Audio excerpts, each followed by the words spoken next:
In this video, I'm going to go through the differentiation rules investigations. Okay.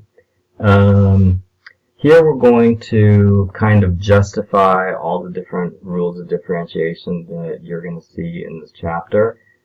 Most of the time, we're not going to do what we call derive the rule. We're just going to show why it works. Okay. So we're going to start with the power rule. The most simple version of the power rule is when you differentiate a constant term, which is just a number. Okay, so we're going to start with the function y equals 3. What shape is this graph? Well, y equals 3 is just going to be a horizontal line, and it's going to be a horizontal line at height 3. So, okay, and now let's see. It says, what shape is this graph? It's a horizontal line, as we said. Okay. And then, what is the gradient of this function at any point? The gradient of the function is going to be 0, because the slope of a horizontal line is always 0. What is the derivative of this function? The derivative is the same thing as the gradient, so that's also going to be 0. So there's a little bit of lag on this recording because I'm using a different software than I usually use. Sorry about that. What can you say about the derivatives at any point of the functions y equals 0, y equals 5, y equals -1? So it doesn't matter which horizontal line it is, horizontal line at height 0, horizontal line at height 5, horizontal line at -1. The derivatives at any point are going to be always 0. Okay. Alright, now let's do more interesting powers. So like for example, the first one says y equals x. Y equals x is the same thing as y equals x to the first. Okay, even though there's no power written there, that means that it's actually a power of 1. It says, recall or use first principles to use the derivatives of the following functions. I'm not going to go back and derive this with first principles. If you remember, first principles was using limits. So we said the limit as h approaches 0 of f of x plus h minus f of x divided by h. That is the definition of a derivative. Okay, and we're not going to use that. If you remember, that's a pretty challenging thing to do. A little bit of algebra and easy to make errors. When we did the investigation for chapter 14, when we introduced derivatives, we discovered that there's a pattern to the derivative of power functions. Okay, and the pattern was that you could take the exponent and move it out front, so I could have the derivative of x to the first is equal to 1x to the 1 minus 0.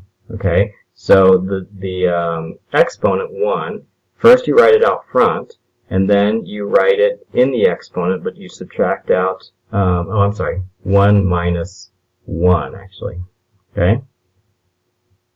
Alright, and so what you end up with is 1x to the 0, and then x to the 0 is actually 1, right? So you end up with 1.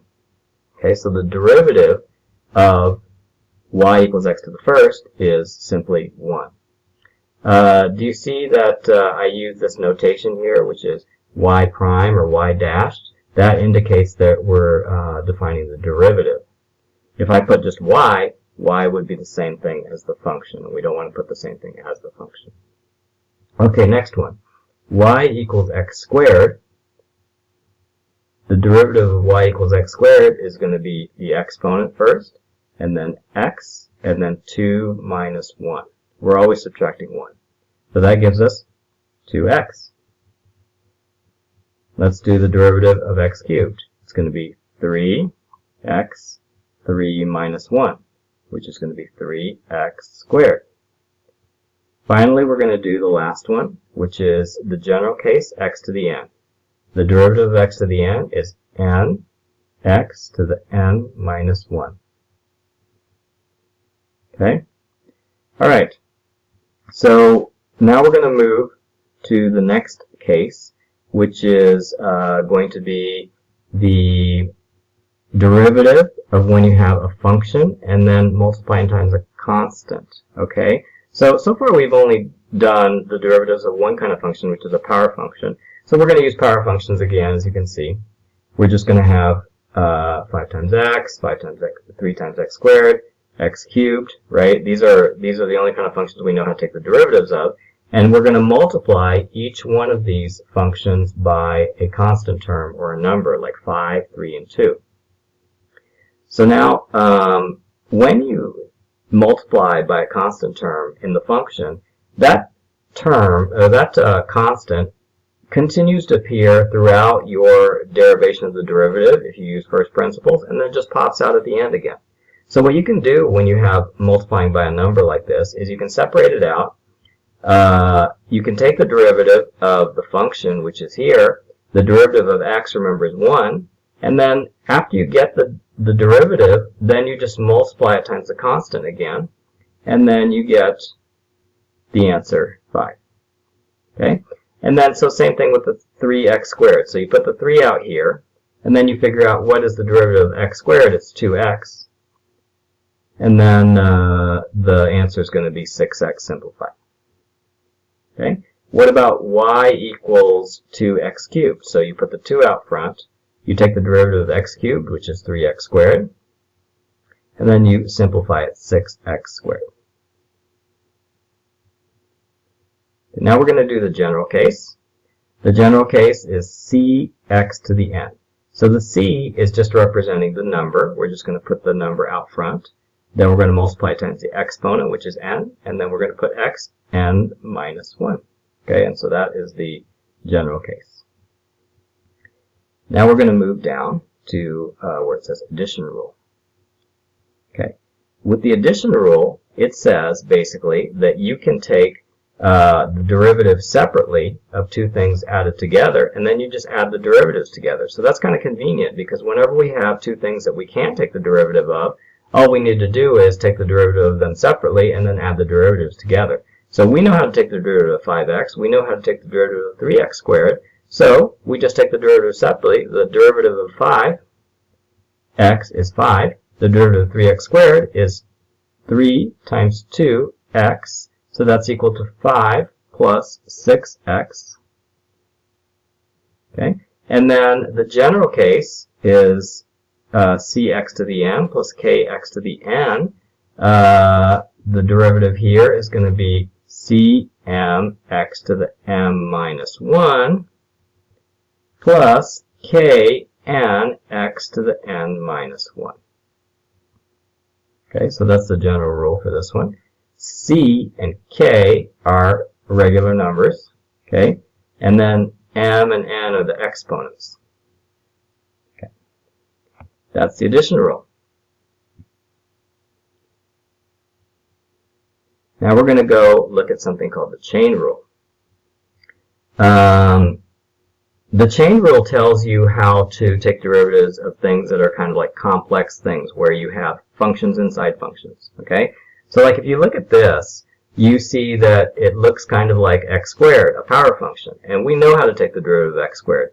The derivative of x squared is 2x. So you might think, it says guess the derivative of this. If we're going to guess the derivative of this, I might guess that it's 2 times 2x plus 1, right? I just take the exponent, I put it out front, I put the variable here, and then I reduce the exponent by 1, and I put 1 there.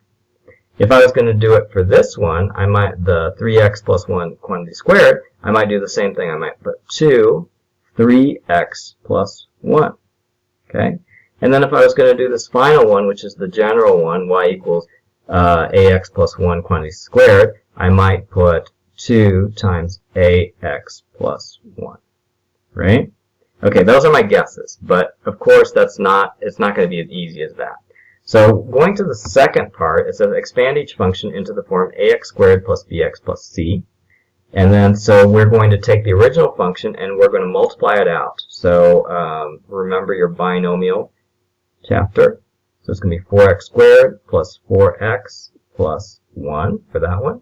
For this one, it's going to be 9x squared plus 2x plus 1.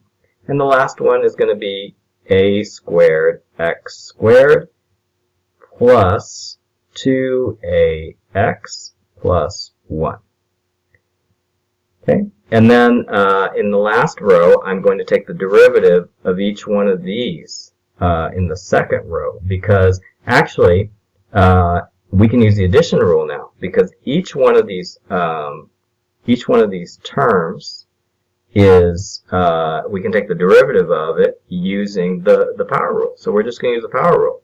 So the derivative of 4x squared is 8x. The derivative of 4x is 4. The derivative of 9x squared is 18x. The derivative of 2x is 2. The derivative of a squared x squared is 2a squared x. The derivative of 2ax is 2a. Okay?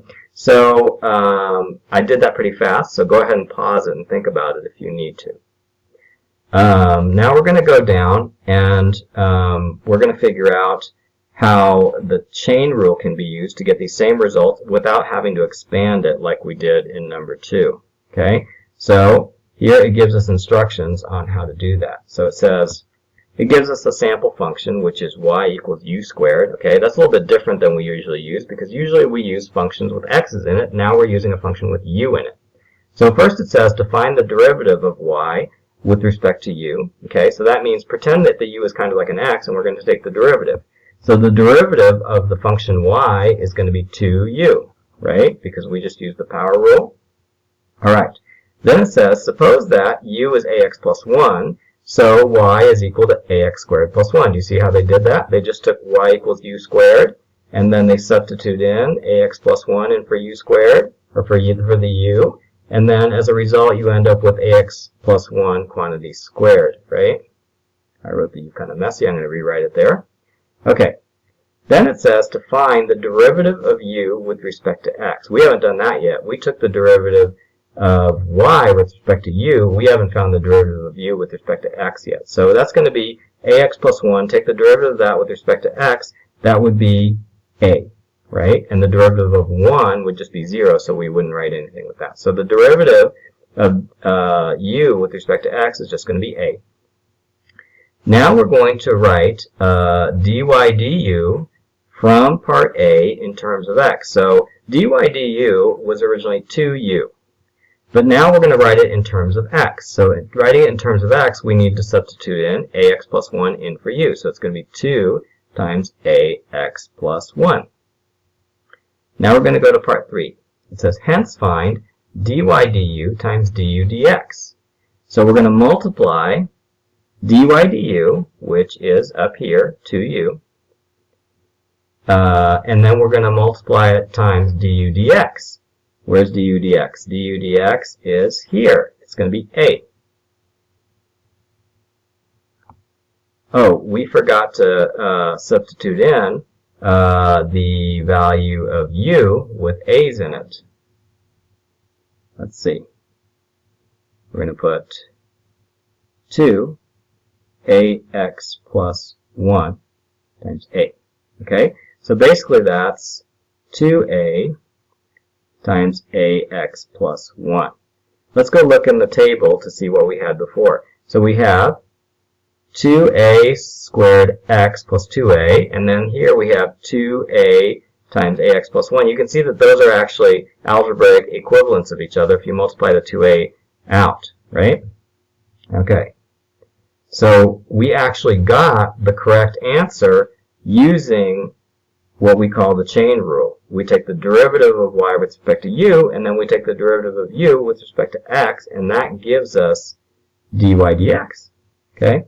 Part C. If y equals u squared, where u is a function of x, what do you expect dy dx will be equal to? Okay, so we're expecting that dy dx is going to be equal to du, or dy du times du dx. Okay? So we expect that to be true in general. We saw that that's true in one case. All right, now we're going down to the product rule. The product rule is like the addition rule, but it's a lot more complicated.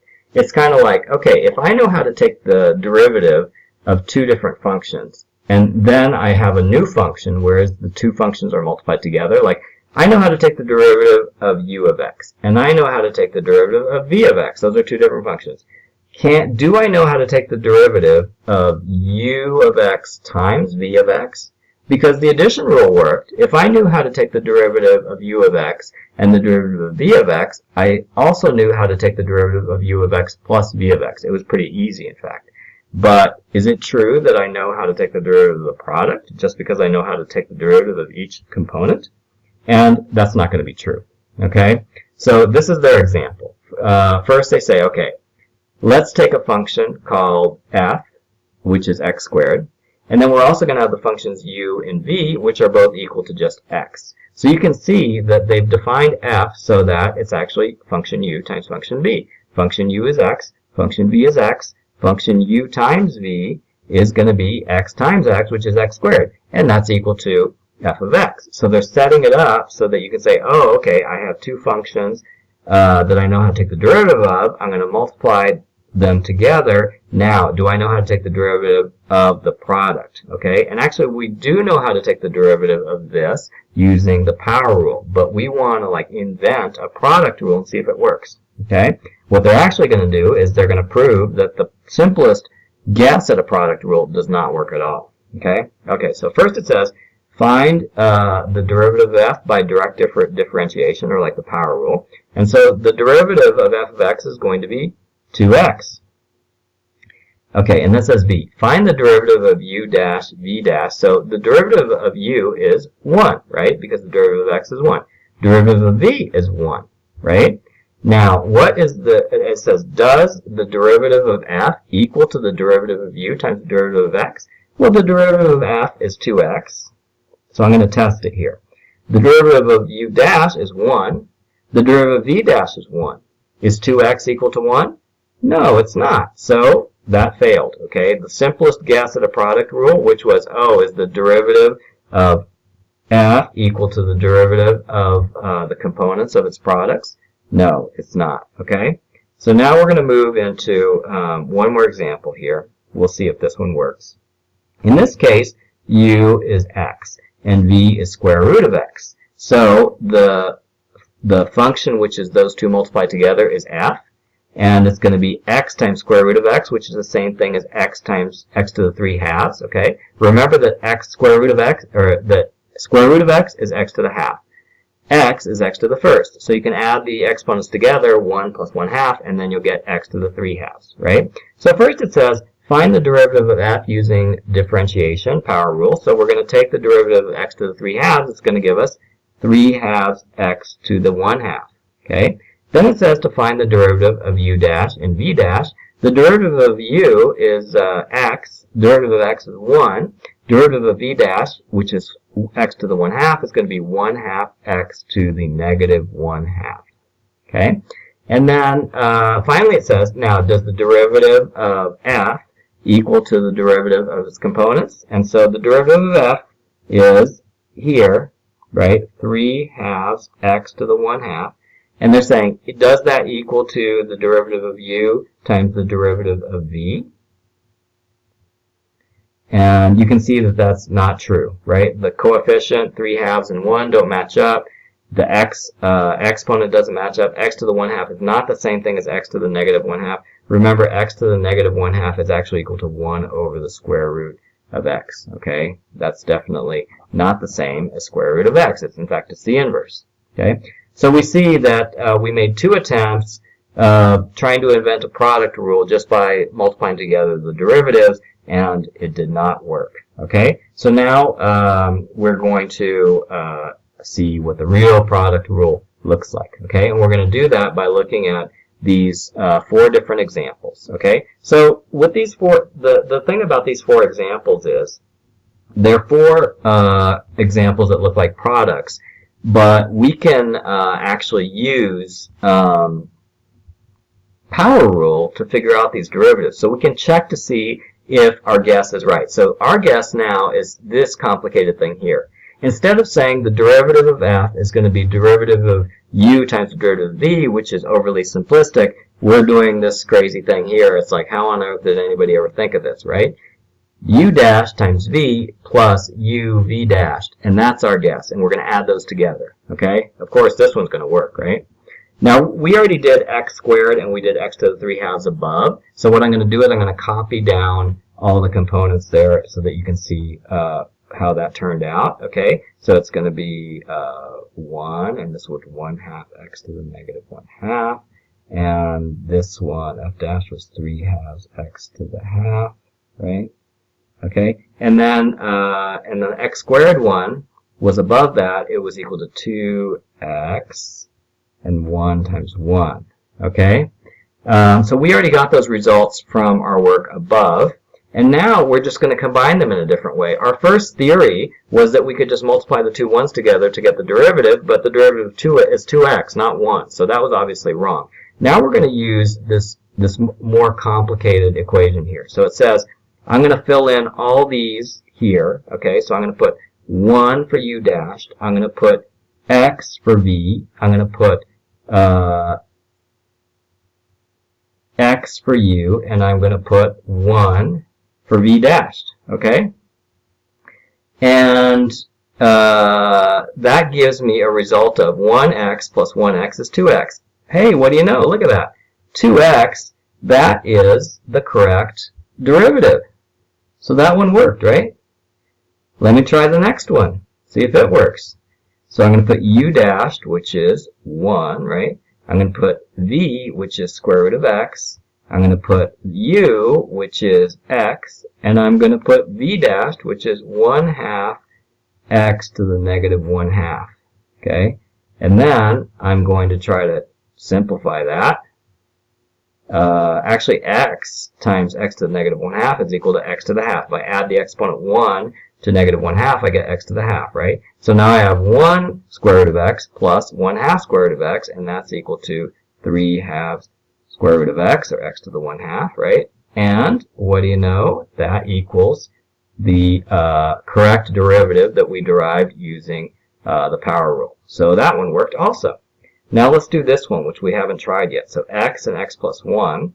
The derivative of x times x plus 1, we can use the power rule if we expand it. Okay, x squared plus x, we can find that the derivative of x squared plus x is 2x plus 1, right? So the derivative of u is going to be 1. The derivative of v is going to be 1, right? And so now we're going to fill in the power rule here. So u dashed is 1. V is x plus 1. And we're going to add that to u, which is x. And we're going to multiply that times v dashed, which is 1. And so we're going to get x plus 1 plus x, which is 2x plus 1. Hey, what do you know? That is the original derivative found by the power rule. Okay, so far our theory that the power rule looks like that is working out great. Okay, so now we have this last one, x minus 1 times 2 minus x squared. That's pretty more complicated than the others. Let's expand that out. It's going to be 2x minus x cubed minus 2 plus x squared.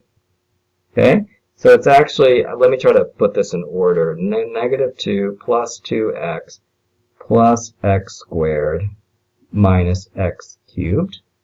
Okay, that's kind of a mess. Okay, I'm going to take the derivative of that using the power rule. So the derivative of negative 2 is 0. The derivative of 2x is 2. The derivative of x squared is 2x. And the derivative of negative 3x squared is going to be negative 3x, or negative 3x cubed is going to be negative 3x squared. Okay, so that is our derivative found by the power rule. Okay, then we're going to take the derivative of u, so x minus 1, the derivative is 1. Derivative of 2 minus x squared is equal to negative 2x. Okay, and now I'm going to fill in the product rule. And the product rule says u dash, which is 1, times v, which is 2 minus x squared, plus u, which is x minus 1, times v dashed, which is negative 2x. So now I'm going to expand this, so it's going to be 2 minus x squared, plus, or negative 2x squared, plus 2x. And then I'm going to compare that. Let's see. Oh, I can combine these two. Negative x squared minus 2x squared is going to be negative 3x squared. So now I think I've simplified it as much as I can, and I'm going to compare this, which is 2 minus 3x squared plus 2x. I'm going to compare that to this, which is 2 plus 2x minus 3x squared, and they're the same. So that is the fourth and final problem, and we can see that for all four cases, the product rule did work. So now we're pretty confident that the product rule is fine. Okay? Alright, finally, now let's go to derivatives of exponential functions. Okay? Now we can use the calculator to help us figure out the derivative of the exponential functions 2 to the x and 3 to the x. Okay?